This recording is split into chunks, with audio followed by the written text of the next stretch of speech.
All rise. What we will find in our session, the Honorable one shall preside. Good morning. Please be seated.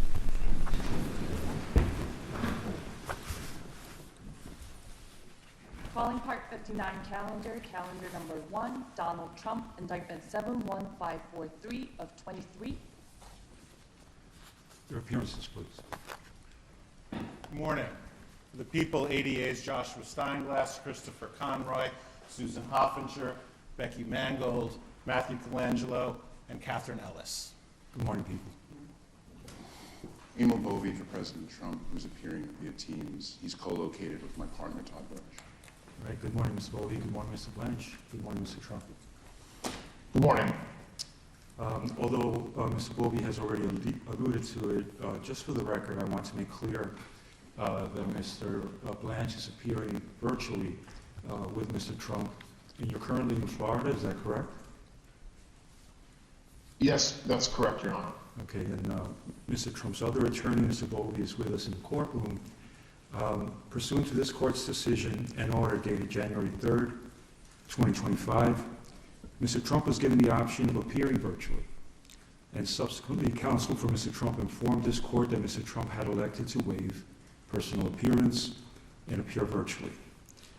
The position of sentence in this matter is permitted in New York, and I direct your attention to the matter of People v. Reyes, 72 Miscellaneous 3rd, 1133, 2021.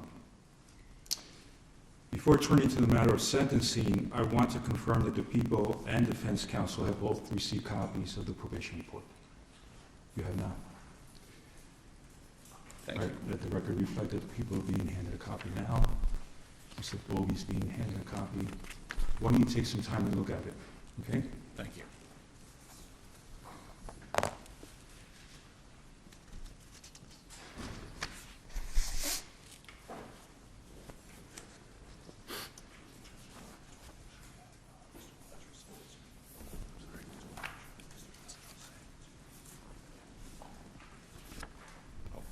While the parties look at the probation report, Mr. Blanche, I'd like to confirm that you received an e-copy of the report. Yes, Your Honor. We received a copy this morning, and I have it in front of me. Is there anything about that report that you would like to put on the record? Nothing other than the fact that it was that some of the facts and procedural history, especially involving other cases, are not up to date because of what's happened since the date of the report, but otherwise, given what we expect is happening today, nothing. Okay, thank you.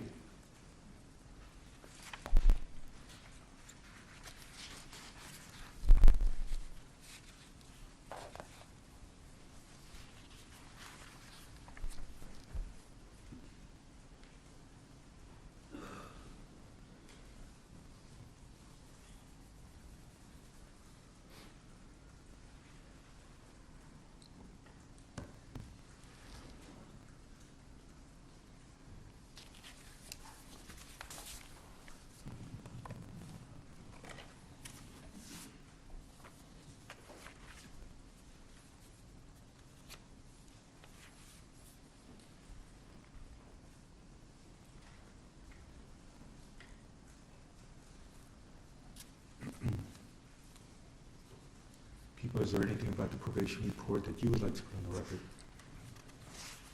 No, Judge, I just need a couple You need more minutes. time? If you don't mind.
Thank you, Judge. Sure. I don't think there's anything that we need to put on the record about it. Okay, thank you. Let's impose sentence, please. Donald Trump, you're before the court for sentence following your conviction by trial to 34 counts of falsifying business records in the first degree. Before being sentenced, the court will allow you, your attorney, and the assistant district attorney an opportunity to address the court with any matters relevant to sentencing. For the people, Thank you. Judge, where's the preferred place for me to stand? Wherever you feel comfortable. Okay. The defendant in this case, as you know, stands convicted of 34 counts of falsifying business records in the first degree, all Class E felonies.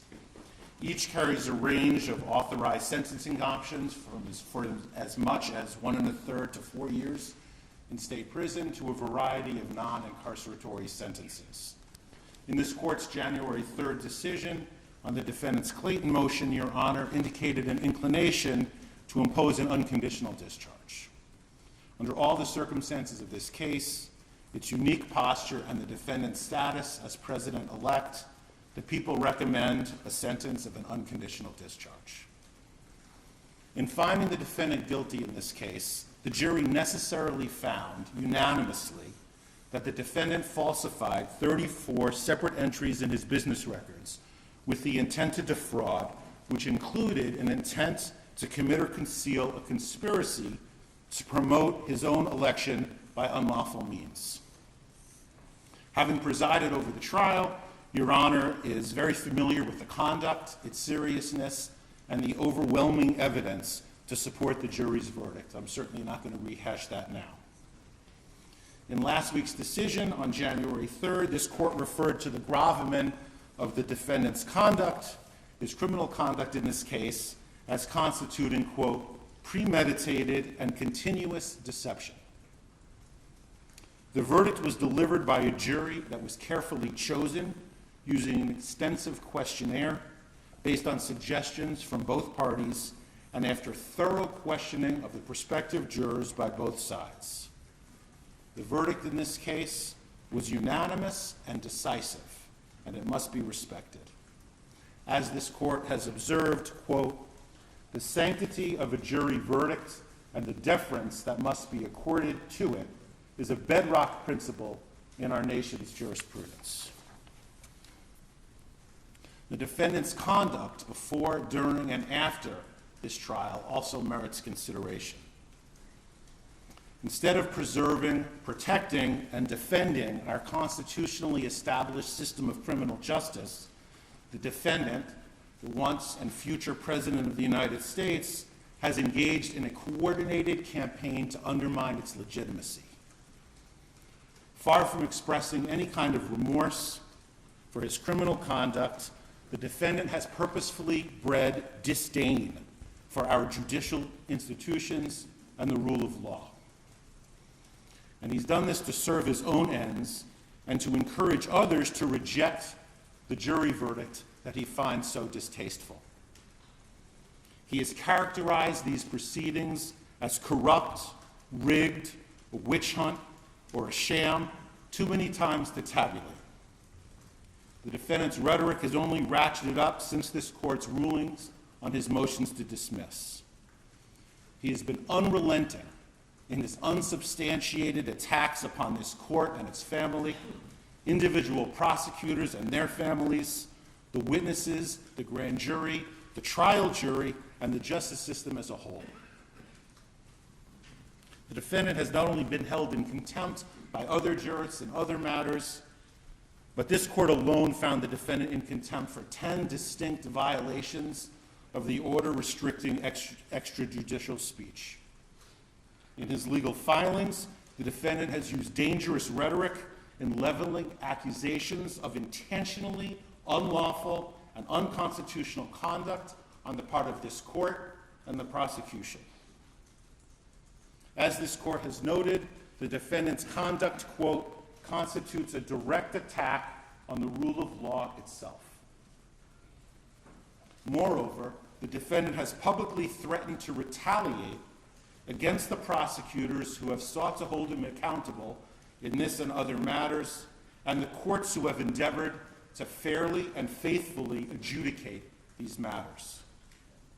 Such threats are designed to have a chilling effect, to intimidate those who have the responsibility to enforce our laws, in the hopes that they will ignore the defendant's transgressions because they fear that he is simply too powerful to be subjected to the same rule of law as the rest of us. In his 2024 end-of-year report, United States Supreme Court Chief Justice Roberts warned of the dangers of such conduct. Quote, "Public officials, too, regrettably, have engaged in recent attempts to intimidate judges. For example, suggesting political bias in the judge's adverse rulings without credible basis for such allegations," end quote. Chief Justice Roberts continued, quote, "Attempts to intimidate judges for their rulings are inappropriate and should be vigorously opposed. Public officials certainly have a right to criticize the work of the judiciary, but they should be mindful that intemperance in their statements when it comes to judges may prompt dangerous reactions by others." Chief Justice Roberts also spoke of the dangers of disinformation, which are, quote, "magnified by social media, which provides a ready channel to instantly spread rumor and false information." Put simply, this defendant has caused enduring damage to public perception of the criminal justice system and has placed officers of the court in harm's way. In the probation report, which we just received this morning, the author, having interviewed the defendant, noted that the defendant sees himself as above the law and won't accept responsibility for his actions. And that's certainly consistent with everything else that we've seen. Now, in a typical case, both the offense conduct and these other exacerbating factors would impact the appropriate sentence. But in this case, we must be respectful of the office of the presidency and mindful of the fact that the defendant will be inaugurated as president in 10 days. Any undischarged portion of a sentence has the potential to interfere with the defendant's performance of the duties of his office. As a practical matter, the most sensible sentence prior to his inauguration is an unconditional discharge. The court has expressed an inclination to do exactly that because, in the court's words, quote, "the most viable solution to ensure finality and allow defendant to pursue his appellate options is to proceed to sentence." Now, as you know, in New York, a conditional discharge is authorized by penal law, quote, "if the court, having regard to the nature and circumstances of the offense and to the history, character, and condition of the defendant, is of the opinion that neither the public interest nor the ends of justice would be served by a sentence of imprisonment and that probation supervision is not appropriate." An unconditional discharge is authorized if a conditional discharge is authorized and, quote, "if the court is of the opinion that no proper purpose would be served by imposing any condition upon the defendant's release." Because these crimes are felonies, the court must set forth in the record the reasons for its action. The American public has the right to a presidency unencumbered by pending court proceedings or ongoing sentence-related obligations. But imposing this sentence ensures that finality. Sentencing the defendant permits this court to enter judgment, to cement the defendant's status as a convicted felon while he pursues whatever appeals he intends to pursue.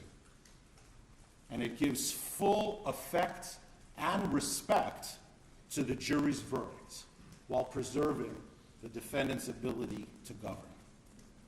People therefore recommend that this court impose a sentence of an unconditional discharge.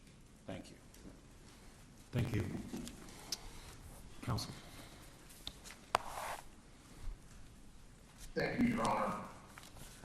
I very, very much disagree with much of what the government just said about this case about the legitimacy of what happened in this courtroom during the trial, and about President Trump's conduct fighting this case from before it was indicted, to while it was indicted, to the jury's verdict, and even to this day. What the government just said presupposes something that we disagree with very much, which was that this was an appropriate case to be brought. It was not.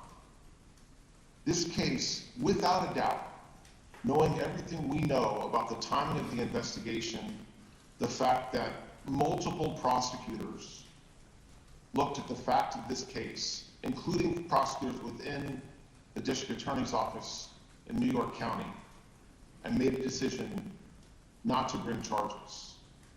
As the court knows, shortly after President Trump announced his intention to run for re-election, this case was started for what amounted to a third time, which brings us ultimately to where we are today.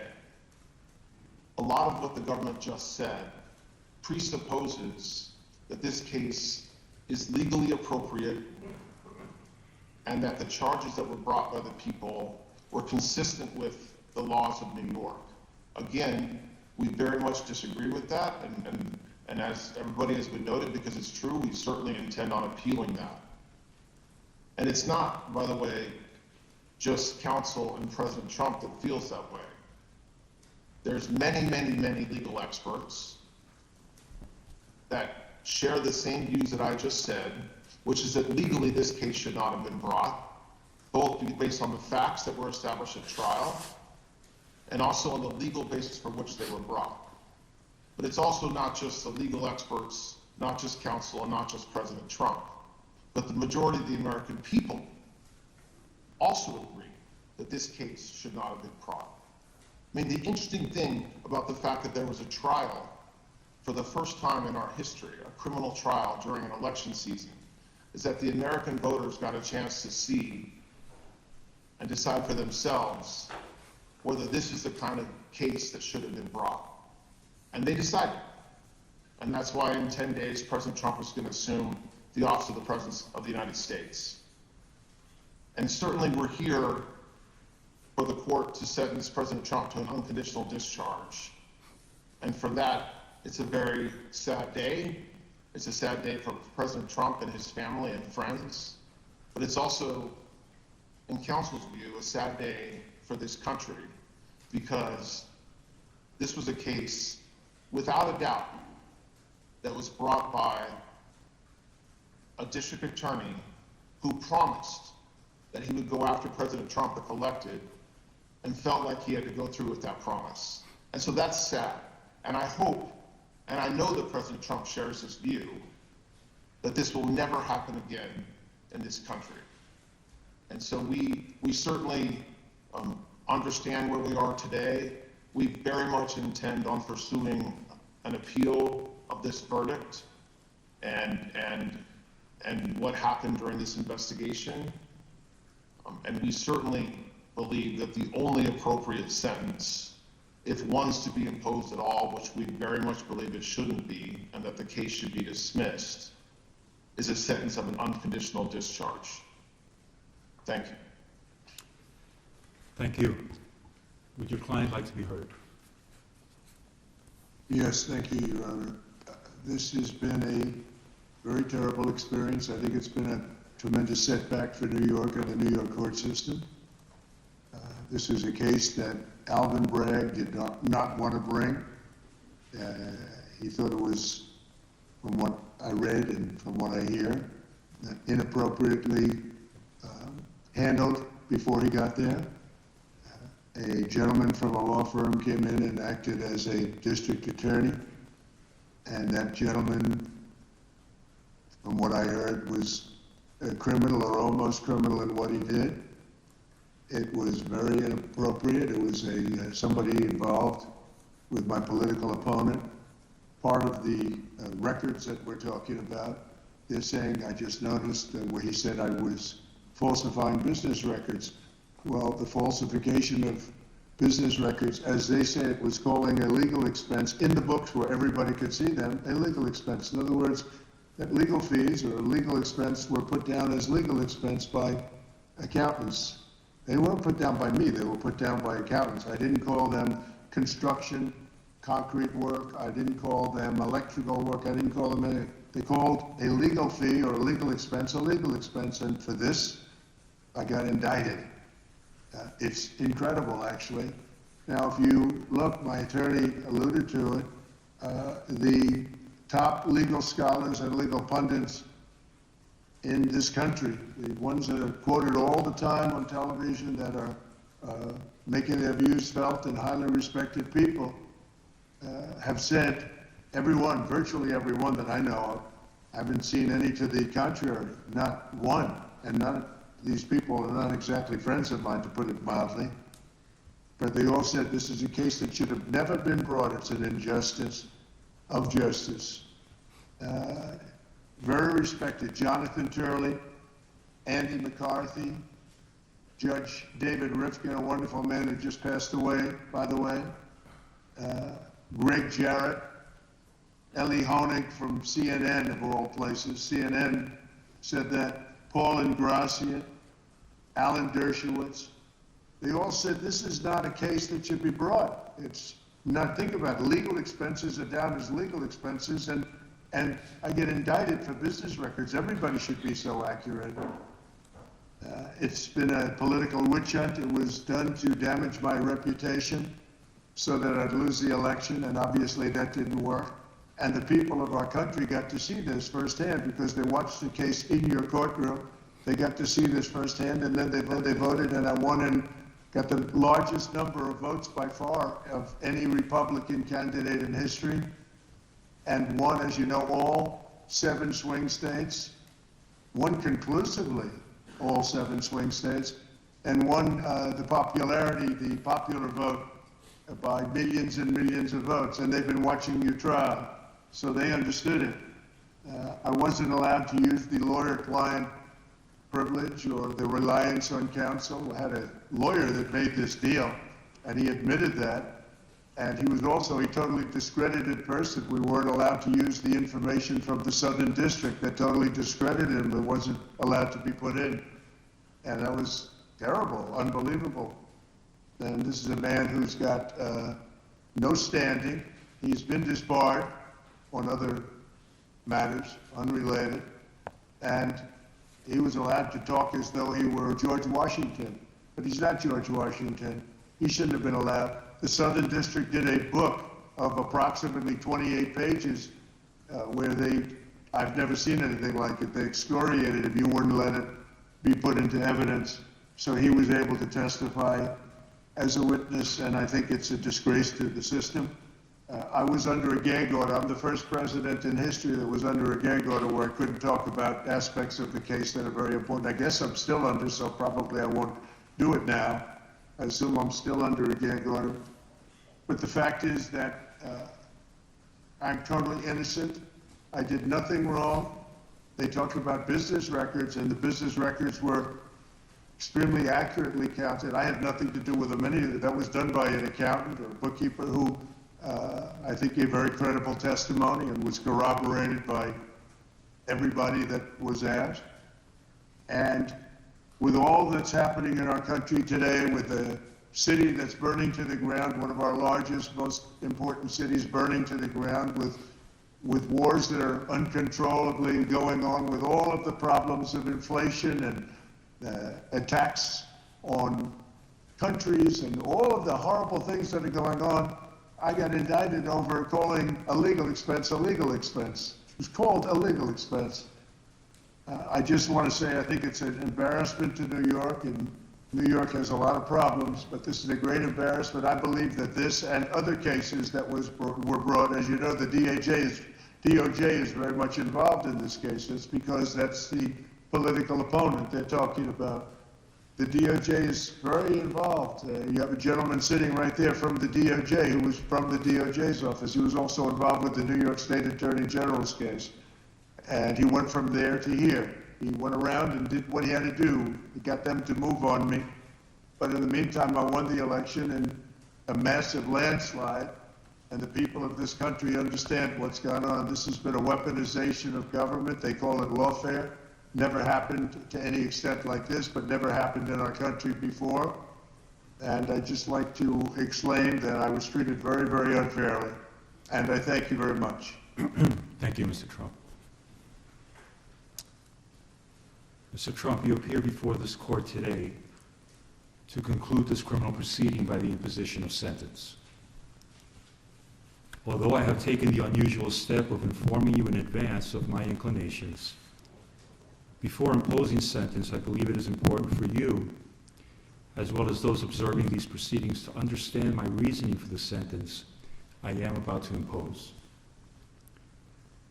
The imposition of sentence is one of the most difficult and significant decisions that any criminal court judge is called upon to make.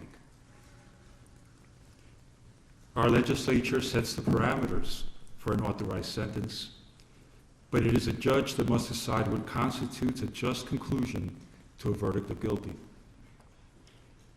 The court is vested with broad discretion in determining what sources or evidence it may consider to arrive at an appropriate sentence. In doing so, the court must consider the facts of the case, along with any aggravating or mitigating circumstances.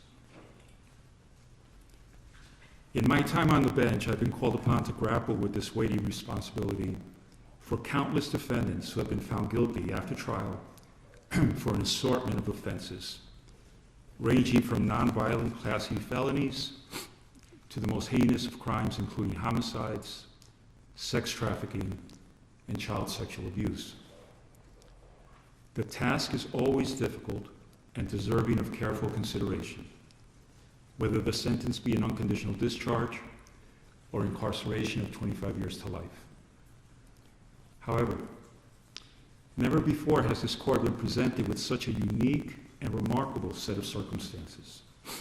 Indeed, it can be viewed fairly that this has been a truly extraordinary case. There was unprecedented media attention, public interest, and heightened security involving various agencies. And yet, the trial was a bit of a paradox because once the courtroom doors were closed, the trial itself was no more special, unique, or extraordinary than the other 32 criminal trials that took place in this courthouse at the same exact time.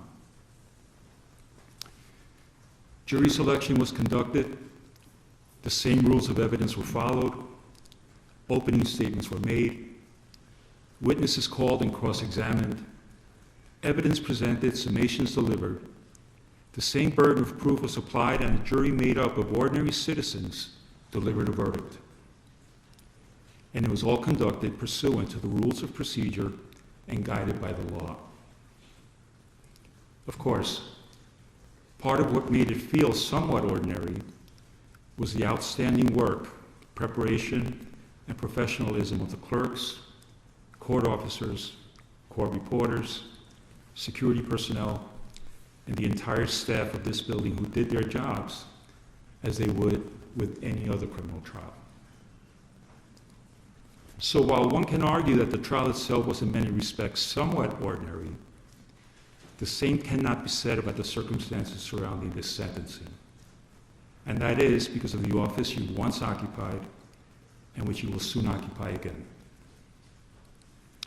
To be sure, it is the legal protections afforded to the office of the President of the United States that are extraordinary, not the occupant of the office.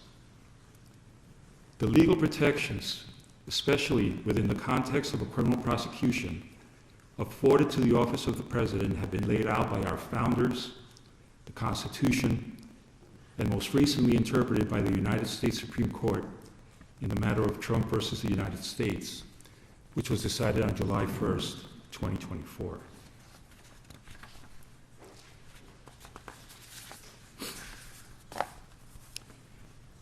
As with every other defendant in your position, it is my obligation to consider any and all aggravating and mitigating factors to inform my decision.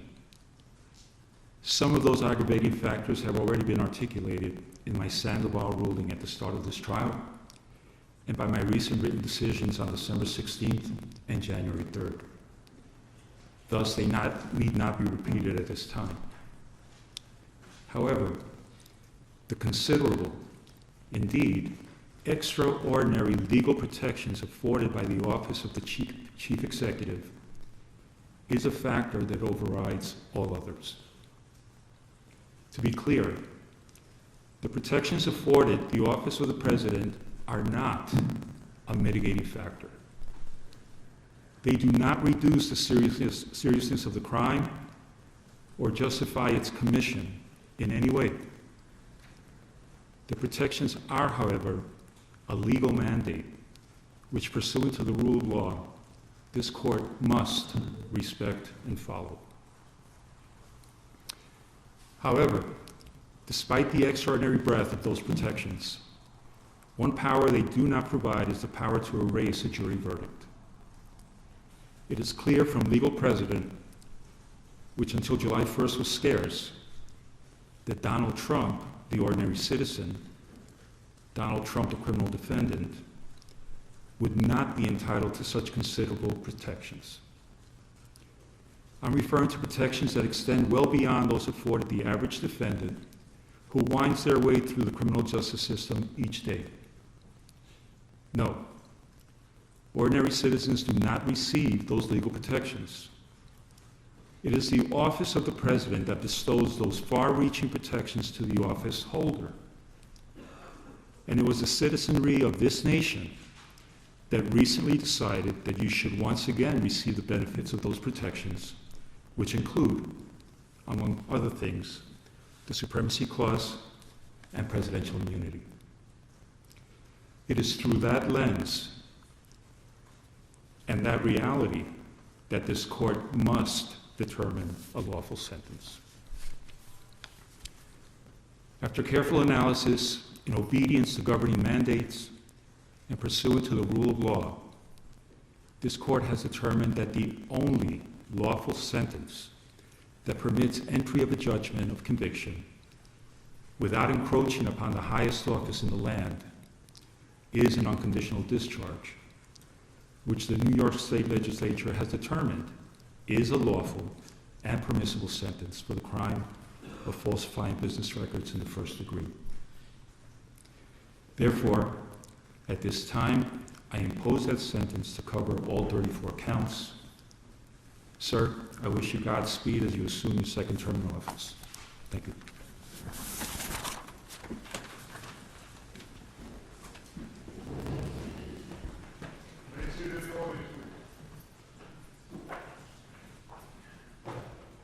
Have you given your client his written notice of right to appeal? We will.